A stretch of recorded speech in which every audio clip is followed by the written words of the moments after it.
God. Yeah, thank God. I don't like looking at you either. All right, Rek'Sai ban out of the gate from SK Telecom.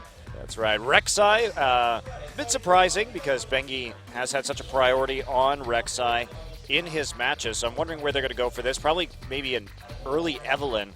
Maybe they want the Evelyn pick, yeah. So just to get rid of that Tremor Sense, make sure, Bengi can get around, use that invisibility to the full extent. Nautilus ban followed by an Evelyn ban from Spenu Sonic Boom. That makes sense. Of course, Bengi definitely not the top Gragas player here in Korea, and SKT tends to shy away from that Gragas pick. They could ban it last here and try and put Bengi on something different, but if not, they're going to be pigeonholed into first picking the Gragas, but they are going to take it out. And now is the Alistair going away, one of Wolf's top champions, and something that SKT really likes to play around with. Well, let's see. The Alistar is a strong pick, but Wolf also has a fairly decent champion pool. He has that Kennen pocket pick, so maybe if you just don't want to deal with the Alistar because it's such a power pick, maybe you'd ban it, but if you're trying to target Wolf specifically, I think he'll be comfortable on something else as well. So Sivir or Alistair, the likely first picks here for SK Telecom, if they can get their hands on them. Although SKT, not as much of a Sivir-focused team as many in this league. In a lot of ways, they prefer to play with that Corki when possible. So they're going to give Sivir over to Nuclear for sure in the first round of this draft. And then Bengi will be left seeing what he can get in the jungle right now. A lot of those priority picks fallen by the wayside. Well, it looks like Spenu is hovering over the Maokai as well, which I think is a fairly good pick here. Mar no slouch on Maokai, but he's also a fantastic Rumble player. So yeah, he's just going to pick Rumble, I think, if the Maokai gets locked in, and he shouldn't have any trouble playing that champion, his most played champion this season overall. Yeah. So even though they're going to deny the Maokai, I don't think that SK Telecom is likely too concerned. So if they lock this in, Spenu might be going for a hard engage composition with just these two pieces. Oh, Thresh. Wow, the Thresh priority coming out very early. So will the Rumble or the Maokai be selected by SK Telecom? They probably will take Corki in this scenario. Even though SKT have been playing more Tristana recently, they played Tristana in their last game with a Kennen support versus Janair. I have to say, I don't think it worked very well. Yeah. I wasn't really sold on the Trist Kennen lane. They seem to have some troubles with it, and they very nearly lost that game. I feel like if you're going to play a Kennen support, you want to synergize. Oh, whoa, an Echo pick. Yeah, you want to synergize that Kennen with maybe another lane bully AD carry that can do poke damage as well. Then you just really double down on the amount of poke damage that you do in lane. Well, the Echo. Is this Faker's Echo is going to be the big question. It's obviously a champion that we have really wanted to see him play. It is still 5.11 this week in Korea, so that is not going to be a nerfed Echo. That is going to be a very powerful Echo indeed. So I know we talked about this yesterday, a lot of the Korean teams have said, we don't like Echo that much. This region has played it significantly less than the LCS regions and the LPL. Most Korean players think he will be unplayable on 5.12. Right, especially after the mana cost addition to his ultimate, along with nerfs to his passive and other damage sources. So Azir and Maokai going to be the answering picks from Spenu. So a very safe composition that they've managed to cobble together so far. They will not be going for the Lulu mid that they had the last time they won a game, and there is Bengi yawning as usual. And Bang is trolling Cloud Templar with the Amumu and Shen hovers. He actually doesn't sound that happy right now about it. I actually love that this has now been going on for years. 2 years now at this point almost. So 2 years of trolling Cloud Templar in picks and bans, to the degree that a team was actually banned from Champions. That's how far it has gone to the end point. The legendary Team Dark with their Cloud Templar composition. I think they were missing the poking Lee Sin in there. I'm not sure, but Victor Hover along with the Fizz. So will this be a Echo jungle or Fizz top? That's going to be the question. We don't know. Either way, you have to think that this is not a very Marin or Bengi-like pick right here. I'm going to imagine it's going to be Echo Jungle and Fizz top just because that makes more sense, generally speaking. The Fizz jungles are not very efficient in terms of their clear, and I just think it's a pretty lackluster pick as far as junglers go right now. Echo, on the other hand, I think is quite good at the moment. Well, we also, if you look at his summoners for Marin currently, it's Ignite Teleport, which would be a little bit different from most top lane Fizzes. So that's true.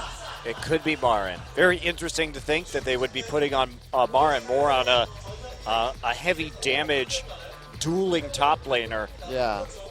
He might just go full AD as well, even though it got nerfed. I mean, there's the possibility. There is that possibility. Well, we could see a Nocturne with all of these jungle picks that are currently off the board, but it will be the Jarvan lock, a champion that we've been seeing more frequently these days with a lot of nerfs to the other junglers. But not that much in Korea. But usually we don't have 3 jungle bans either, so. Yeah, the only real person that the Jarvan can reliably get onto is the Victor here, right? Because then the Echo can phase dive out of it, then you have the Fizz that can playful Trickster out of it, you have the Corki that can Valkyrie out of it. So a little bit of a questionable pick. Maybe they're trying to chain it into a strong top lane ganks with the Maokai and the Jarvan flag and drag combo. So yeah, a little odd. I think that the Lee Sin probably is a superior pick right here. Gives you a little bit more presence and damage for dueling in the early game. But we'll see how it works out for Catch. He's going for a big team fighting jungler alongside the rest of his team. Just very focused on these 5v5s right now.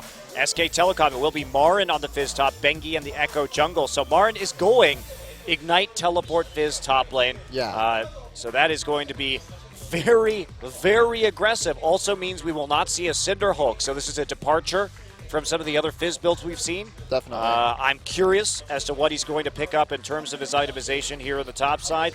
And Bengi will make his debut on Echo. Exciting to see a new champion. And remember that Victor is still a champion Faker is professionally undefeated on. He's 6-0 now, I believe. I'll check it in just a second, but definitely a dangerous pick for SK Telecom. And we are about to get into the game. SKT versus Spenu, game 1.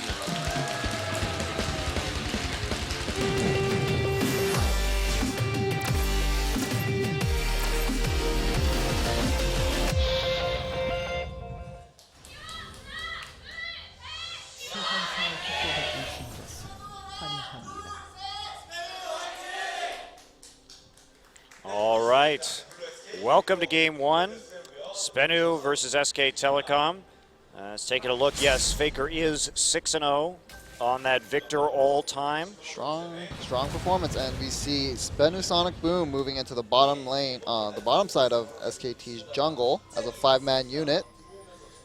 Trying to ward some brushes, get some vision. Yeah, the last time we saw Faker play Victor, it was in their match versus Jin Air from a week ago. Yeah. And that game, what's so scary about Faker's Victor is he could completely take over. I think he ended that game 3-0-1, but he took like 5 turrets just through map pressure. And they couldn't remove him from auto-attacking turrets because it took 2 to 3 people to stop him from pushing lanes, and he was very safe about it. So this is a champion where he's got the mechanics, but he also knows the limits of how far he can put the pressure. Now, they know the wards are in their side of the jungle. This has been an increasingly common strategy. Parallel convergence. Here we go. Alistair. There's a stun. Oh, geez. Death Ray goes down. There's a flame, but somebody from Spenu is going to be going down right here. Marin on the side. He's got the Ignite down. Catch has to flash over the wall. First and blood. that is first blood to Corki. Faker's going to have another Death Ray up right now. And there's 2 for SK Telecom as they sense out exactly what Spenu wants to do, and nope.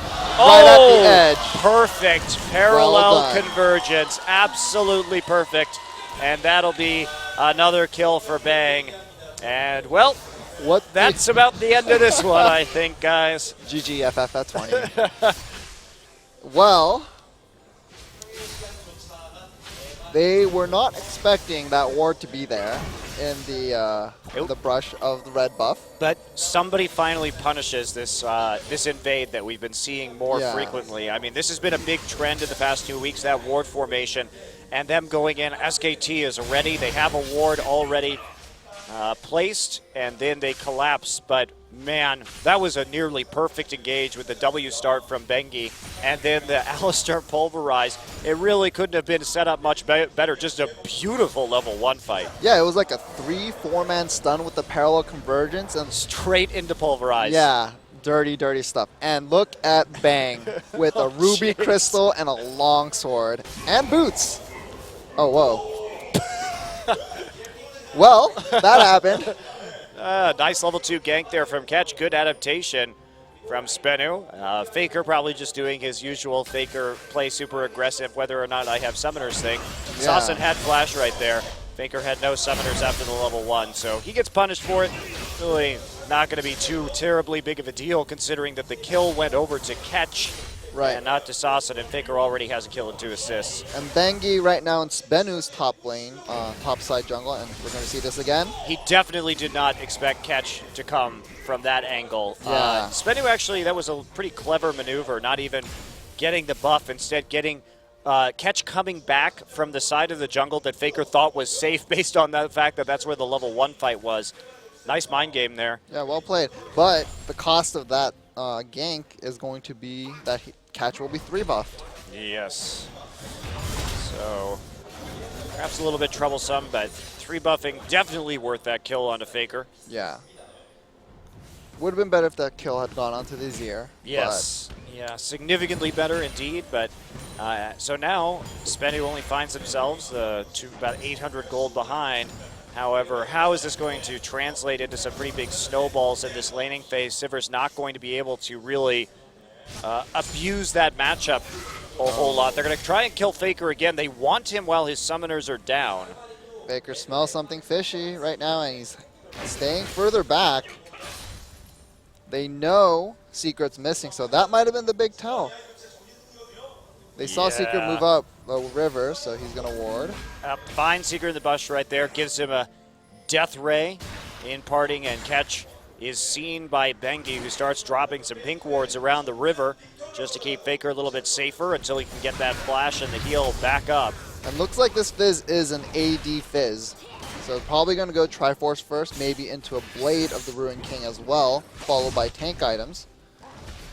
So he's going to be maxing his W first, Seastone Trident. Yeah, I'm excited to see Marin play some more like assassin champions too, because it's just not something Marin does.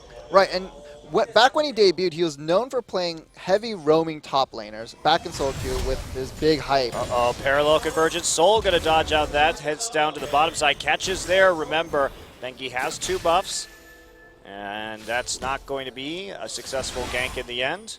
Soul not even having to burn a summoner spell right there as Wolf walks into the mid lane. Both jungles see each other and walk away. It's a truce, you know. Yeah, 2 ships passing in the night. No, not in the night. Not in the night. They can see each other, so definitely not. 2 ships passing in the day, Barry. All right, you've got me there. Well, Baker's starting to get pushed in a little bit. See, that's part of the power of casting, is you have to know your idioms, Barry. See, English is my second language, so you know Please. that's my excuse right here. Yes. It really is, actually. I know, but you learned both at such a young age that it's not really an excuse, is it? You'll never let me have any. Oh, I thought you have fun. You're on the broadcast right now. True. That is very true. Well, things have slowed down a little bit. We see a bit of a tussle in the top lane. Oh, yes, the river back and forth. Marin still hasn't gone back to buy yet, though, so Yeah. he's going to get pushed out a little bit, but he's not too worried. He's going to be able to get to that wave just fine. Trigger going back and starting to pick up some pieces of his Trinity Force. Sheen first. It will be. Faker getting zoned out pretty heavily, though. He's actually falling significantly behind in terms of CS. And Faker is a player who is, on average, 12 CS up at 10 minutes and 300 gold up on his laning partner. Or opponent, rather. That's one of the most, I think, important statistics to keep in mind about Yeah. Faker is that having 300 gold ahead of the enemy mid laner at 10 minutes is a huge amount of gold to be ahead on average. Definitely, and it's like, what, 3/4 of an amp tome right there? So Yes. the fact that you can get your items that much quicker, and gonna push out Sawson of the lane.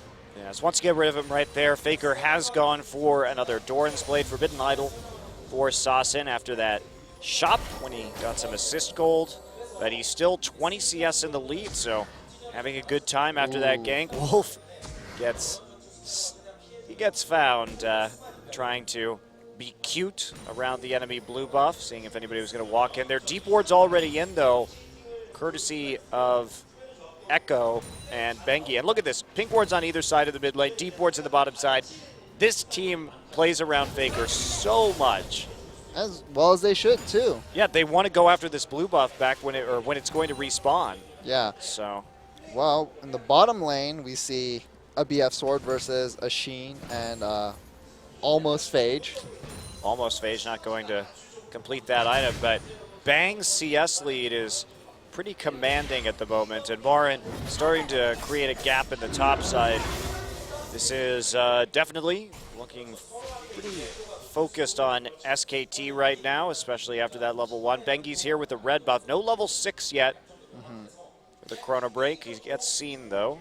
Bengi doesn't know the exact timing of the blue buff, so he's backing off right now. He's going to go do his Raptors, but surely the wards will show catch going towards the blue eventually. Yeah, it's up right now, as a matter of fact. And so we'll wait to see what exactly SKT wants to do when it comes to contesting this blue buff. Now, the ward is timed out that saw Bengi previously, so he's going to be able to walk up. There's some aggression onto Secret. Combo goes down. Secret pulls catch in. Wolf's actually just going to flash the flag and drag. And now, Boomerang Blade goes out, but very inconclusive engagement. They saw Bengi coming down, I believe. Right. And Secret got chunked out so hard at the beginning of that engage, too. So even if they had continued, probably at least traded 1-for-1. Okay, Catch has dropped a ward over the wall into the river brush, so Bengi is seen and now still trying to make some moves on this side of the map. Soul pops his ultimate right there. Marin doesn't have an ult right now. Fish was used. No Ignite, though. Didn't see an angle for a kill. Now, SKT has to be careful here. They do not have TP, and Soul does. And even though Spenu's TPs are pretty sad most of the time, that is still going to be a difficult battle to fight if it ends up being a 4v5. So they're just going to go ahead and give it up. Meanwhile, Secret taking the worst end of a trade yet again in the bottom side. There's not much he can do because just the sheer amount of burst that comes from the Sheen on top of all the magic damage. Thresh just doesn't have enough armor to deal with this because he just passively doesn't have an gain armor. Yeah, he is squishier in the early game than I think a lot of people suspect. And yeah, just not a whole lot of action ever since that level 1. Bengi gonna hide in the brush right here. Just wait. I think he was seen. Yeah, I think he was as well. Marn feigning down the river. Just gonna recall. Handing over the blue buff, so cooldown boots for Faker. He's gonna be able to spam a lot more of those death rays to clear out the wave. Along with his first upgrade on the death laser. So hopefully he'll be able to catch up in CS at this point.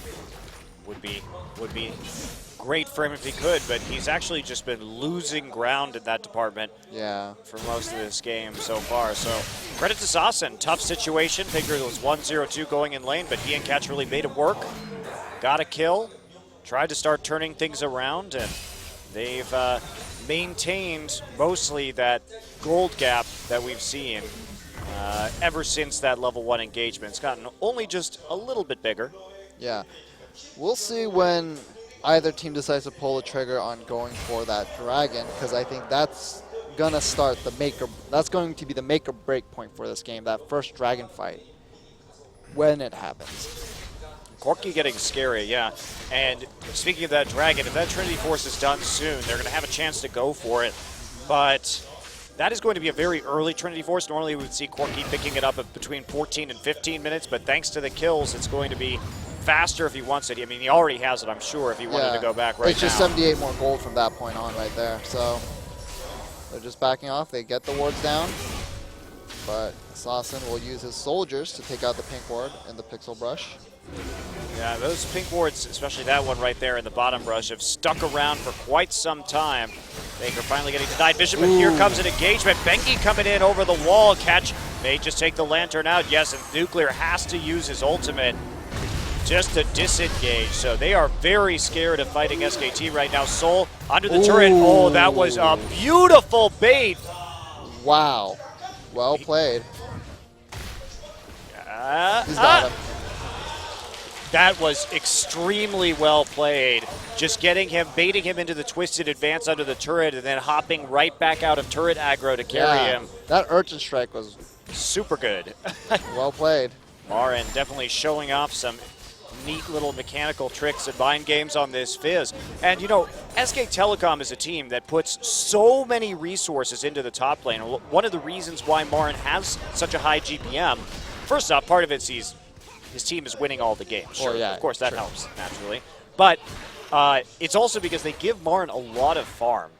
Bang is really the one who suffers in terms of farming on SKT when it comes to who's going to be assigned to lane to really pick up a lot of CS. And when Marin's on a champion like Fizz where he can really get going, that is quite nice indeed. And that's just because SK Telecom is more of a solo lane centric team. They have the jungler, you know, really just shoring up the solo lanes, make sure they get ahead. And, you know, Bang's just like fantastic player, Bang, but he's also a role player. He cleans up in fights and he just makes sure he gets steady damage down. Yeah, absolutely. And SKT definitely a team that knows their identity, which is why I've been surprised that we've seen Marin just kind of prioritize a lot of tanky champions or rumble for fighting in the mid game, but not go for some more fancy mechanical champions like Fizz that add another backline threat, because usually Marin is just a frontliner. He's not the one threatening the backline in a major way. So interesting to see him, especially because he's, after playing a lot of Hecarim last season, it's really dropped off for him this time around. It's a little odd. Yeah, hasn't really been there on some of these teleport engagers, but showing off some skills in the top side. Ooh. There's a bit of a fight going on top lane. Soul runs away. And meanwhile, Catch has just been setting up. He just pitched a 10 in that brush. He's been there for the last minute or so. Yeah, I'm not sure he's actually going to get much of anything right here. Faker playing very conservatively at the moment. And now the rest of SKT moving into the river. So both Trinity forces are complete on the Fizz and the Corki, so they might want to fight this dragon. Well, they definitely want to start fighting something, whether that's going to be the dragon or trying to take away this blue buff. They are in a very good position to do it. Faker has another upgrade onto his Hex score, so he's got some more mobility off of his Q. Both teleports are up for top laners, so if they decide to fight here, both of them can come down. We'll have a 5v5, but Catch managed to just run away. I don't think Spenu can fight this. There's the hook coming in. They missed a skill shot. Do they want to commit to this? There we go. There's a knockover secret over the wall after the flash from Wolf. Chaos Storm actually going to take the blue buff. Marin already there, misses the fish. Sassen trying to do what he can, but he's going to dodge some rockets on the other side of the wall and then back off.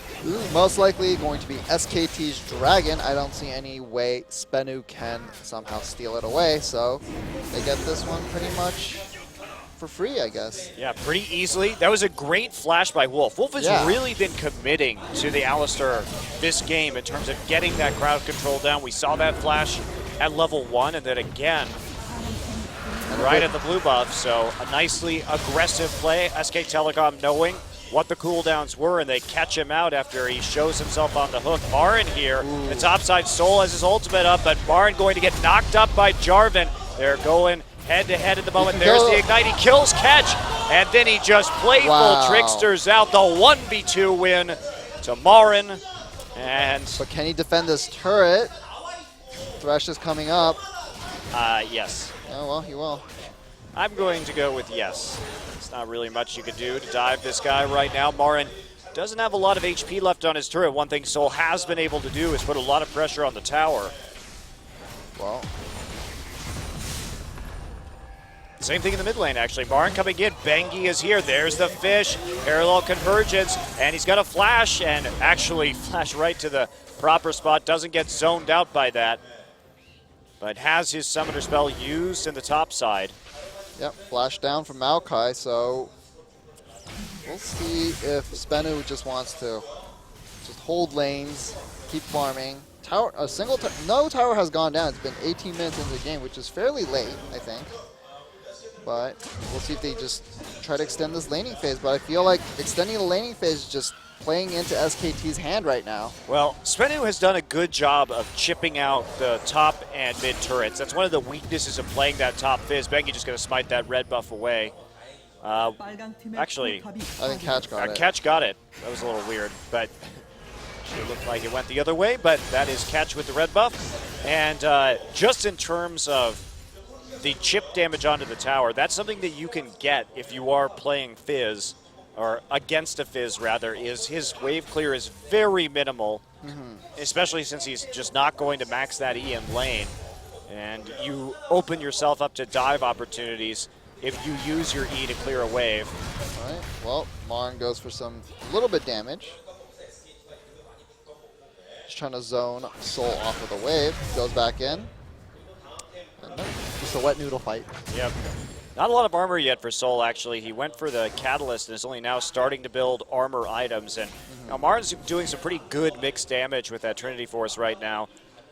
Yeah, and it looks like, it almost seems like Marn is looking to go into the Blade of the Ruined King. He just wants to be a big split pushing threat in the top lane. I think that's exactly right. If we look at these two compositions, Spenu definitely has the better 5v5 in the late game. A lot more reliable damage coming out of... Oh, geez. Okay, Catch. This is going to be the end? Yes. Goodbye. And he gets the Krug. That's taking everything. That just adds insult to injury. You die right there as a jungler. You watch this Fizz just come in style on you. And then you have to watch him take your jungle afterwards, the humiliation. Well, Wolf is there just to keep Soul away from the tower and zone him off so they can take this turret. Faker just body blocking the minion wave. And there we go. Bengi actually finds Sasset around the side. Sasset getting very low. Bengi just going to come in over the wall, and that's it. Right there, flashes over the Emperor's Divide, and the Lantern just a hair too late from Secret. Sasset tried to kind of lock himself in that pit to take out Bengi, because there was no way Bengi was going to get over that wall with his phase dive already down. But there was just that tiny, tiny gap for him to go around. Yeah, so now the siege really going down. There's the 2 turrets, 3 turrets on 1 push from SKT after those kills. Faker going to get grabbed, but that's not very much. Faker using his heal right there just as a precaution. But 2 turrets in mid, 1 turret in top, and this is the explosiveness of SK Telecom. You give them a window, and we saw this against Jin Air. Jin Air was handily winning their game 2. Yeah. It was not a close game. Jin Air made 1 mistake that Faker turned around, and that was it. The rest of the team managed to follow up really well. There is going to be a stun on to Catch. Bengi does not have ult or flash. He is going to die. Or is he? Yes. Yeah, he dies. It looked like the speed buff from his passive would have gotten him out a little bit, but not quite enough. Not quite enough. Do you know that Echo is really the only character who it makes sense that he actually comes back to life in this game after you die? Maybe Zillion. Technically it doesn't make sense because Echo has to be alive to activate his machine. But he does when he dies. Does he? His death animation is his activating his machine. Oh, is it really? Yeah. I did not know that. Yes. Well, today I learned. The more you know. You know, it must be really horrible to be in Summoner's Rift because you're just immortal. It's basically like the... Here we go. And they're coming in from the side. Catch already chunked out. Wow, that was a curved flag and drag. Thanks to the headbutt. Well, SKT still on the hunt. Everyone from Spenu running down to the bottom side, but they are going to get cut off. Maokai could teleport if they knew Morin was there. They see everyone right now. They're trying to run and get out, and they are going to have to use that TP right away. Wolf gets grabbed. Wolf has his ultimate. Everyone else there to follow up if necessary, so Spenu can't commit to this. They have to lose the blue. And most likely the Dragon, which is coming up in 15 seconds as well. Yeah, they were led on a nice berry chase there. So SKT comes out even further ahead. See, being in Summoner's Rift is a lot like being in Valhalla, which is, of course, the Viking afterlife, where basically you just Drink booze. you just drink mead, and then in a big hall with the gods, and then you go outside and you fight until you all die, and then you resurrect, and then you go back in and drink some more. So I have to imagine that Summoner's Rift has some sort of, but at the same time, it's kind of a horror of undeath where you can never actually end. Your existence can never end, no matter how much misery is involved in constant combat. So here's my theory now. You know how like they disassociated the whole like Summoner's Rift with the whole lore of League of Legends, right? So Summoner's Rift is the Valhalla for everybody in Runeterra. And they, you know, all these champions, they die, they go to the afterlife, and they just are eternally fighting at the whims of professional teams. Okay, so we nailed it. Now, finally, we actually have some lore that makes sense for Riot to use. Oh, That's man. also why you get resurrected in the game, because you're already dead. Riot Games, I accept check or cash. Just mail it to me in Korea. All right. Well, why don't you give him your address on stream here, Barry? No, I'm not that dumb. All right, well, Marn, split pushing, merrily.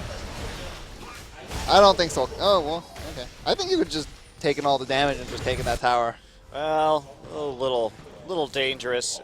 Even though he does have 1 million wards to protect his split push, just total vision control for SK Telecom in the top side. Bengi uses his ult just to skedaddle away quickly. It's actually interesting because Bengi is just using his ult for like vision. He goes in, gets vision, he's like, oh, there's two people about to collapse, ult immediately. Yeah, we've seen some much more interesting uses of Echo's ult in the last few weeks. I mean, it was fun to see Kuro just use Echo as a fast push champion and just come back to lane and just basically auto the tower down while his opponent was also recalling. So he was able to get a pretty fast mid lane turret as a result of those actions. And now, like you're saying, Bengi not shy about using that ult just to get out of hairy situations. Ketch actually got stunned by that on the other side of the wall. Interesting interaction. And SKT turning their eyes towards Baron at the moment. They don't have a lot of pink wards. And then they're probably just baiting or just trying to get vision. We'll see Faker heading into the top lane to catch that farm, the little bit of farm that is there. Marn gonna push and hopefully get that tower eventually. Yeah, he's starting to have a huge CS lead compared to Soul. Yeah. Just the farm across the board, with the exception of Faker, is up in the favor of SK Telecom, just catching a lot more of those minion waves. Marin going for that pure damage fizz build. Bit risky in a 5v5, but at the same time, they do have a substantial gold lead. Who's going to stop Marn? He's 301. He has a Triforce. He has the Blade of the Ruined King. This is probably Spennu's best choice. This is actually a very good Baron attempt, and Wolf's going to have to face check this one. He's going to see it, actually, in the end. But Sasa trying to poke over the wall. There are all 5 of them there, and Faker what are they going to do? in. There's no TP. That's it. Spennu's going to get it. Well played by Spennu Sonic Boom. And they're going to flash out in the end using the range on the Azir, and also what we saw there was the Lantern used to get it over the pin. Marn going to split push as much as he can before these members come back. He's not going to get that inhibitor turret. Well, we'll see if Marn decides to go into more bruisery build from here on out. But, I mean, he's sitting pretty. There's no one can 1v1 him. They have to commit at least 2 people, and if they commit 2 people, then SKT is just going to walk over the rest of your turrets. The rest of SKT will, rather. Yeah. Bengi gets caught. Bengi gets caught, does take a lot of poke damage. Catch comes over the wall, though. They're kind of committing to this one. Bengi is still relatively healthy, and a parallel convergence on top of himself. He's just buying time for Bang to get there before popping out in the end. So SKT continuing to play aggressively, even though the enemy team has Baron. Marin on another split-pushing mission right now as he's going to catch that very large wave in the top side. But there's really nothing Spennu can do with this Baron. There's no lane that is ripe for pushing at the moment. Yeah. I mean, the most they could get maybe is the bottom lane turret. I think it was less than half health when we last saw it. But SKT has good wards. They're not letting them pass the river. And Marin applying pressure in the top lane now. Yep, just going straight on through. So we see the Glacial Shroud, so he's probably going into a Frozen Heart next, which is great. CDR is Biz's best friend. Yeah, that's going to make him extremely durable against this Sivir rather. And also Spenu, they still have a superior team composition in the late game. That is definitely true. Pretty much unquestionable as long as they can force a 5v5 engagement. And they have bought themselves some more time to get there. Magic resist going to be a big factor. SKT very vulnerable to MR stacking because Marin just isn't tanky right now, which means that he's going to be very easy to kill in team fights. Ooh, SKT is maybe getting flanked here. Faker flashes out. Wow, catch going very deep. There's actually a Faker going to go down to Sauce, and they've caught Wolf also. There was a TP into the Jarvan pit during that fight, so 2 for 0 in favor of Spenu as they really commit. Nicely done. Faker got deleted in that one. Well, it was a 5v2. Yeah. There was a good call from Ketch. Ketch actually used his Jarvan ult and then dropped a ward in the pit so that Soul could get there. So now Spenu really starting to capitalize on this Baron buff. SKT pushed back to the brink right now. They might be able to get this inhibitor turret. I don't think they can get the inhibitor, but the inhibitor turret is probably something they can do. See how fast they can push forward. Wolf is back up right now. How much do they want to commit? There's the fish down onto Secret. Secret going to get knocked up. Marin in the middle of the fight. Has to flash out. He's a little bit vulnerable. He's still on the perimeter. Bang actually pulls Soul over the wall with him. And Marin on the way through. Double kill for him. Alive again. Faker's alive. There's the Q. Sasin just bends his Sand Soldiers through the wall. Marin still going after Nuclear Spell Shield down. Now he's just going to use a heal, Summoner heal from Bang to secure that kill. That'll be enough with the damage over time. And Wolf finds Sasin and knocks him into a wall. Wolf has to run. Bang there. Bang gets him with the Phosphorus Bomb. Bang doesn't even have to flash to finish up that kill. And now that is Spenu overstaying their welcome. They got the turret, and then they tried to get the inhibitor, and that was just a step too far. Might have been a little bit of desperation playing at Spenu. They saw a window and they tried to get as much as they could out of it, but they just bit off more than they could chew. And now Faker has the Lich Bane, of course, an item that he started building on Victor this season that's been taken up by a lot of other pro players. Just the mobility that it gets you is pretty ridiculous. Going for the Home Guard enchant this time just to get out of base during that very scary siege. The possible 1-3-1 from SKT is quite high.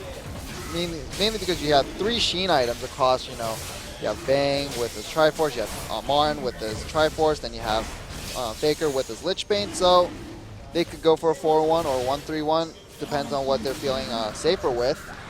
But it just really depends on how hard Spenu can just find them out of position.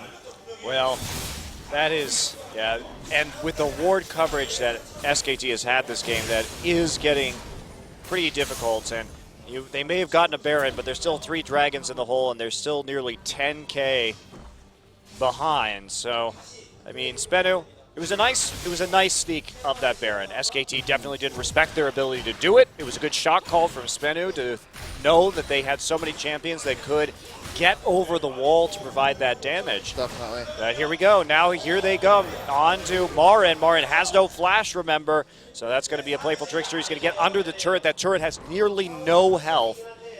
But Playful Trickster was almost up, and I think Spenu knew that as well, so they decided to back off and not give up the mid lane inhibitor. But, well, is that true? I mean, yeah, it's going to be the big question here is how fast Bang can push this before people get back. He's certainly going to get a decent amount of damage down with that Sheen.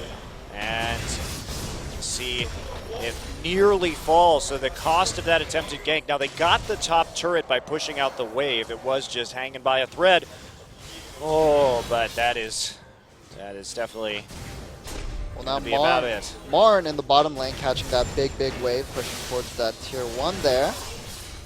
So, Faker farming the jungle. Not sure why Faker needs to be doing this right now, but... He's got to keep his GPM up. Don't need to be taking Gromp right now. Or Scuttle Crab. There's no reason. Dragon is not going to come up for another few minutes. And that is little bit of a lack of pressure on the map right now, especially when Faker can just siege so effectively with this Victor. Yeah, and okay, Spenu sends 2 people to deal with Marn, possibly 3. SKT, meanwhile, in the middle.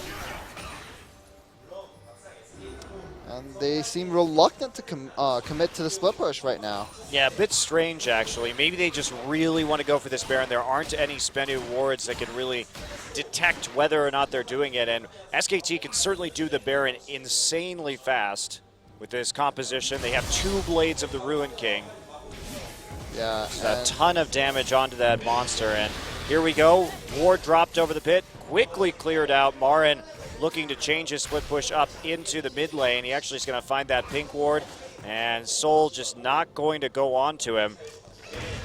well, Spenu, a little bit afraid of the Baron right now.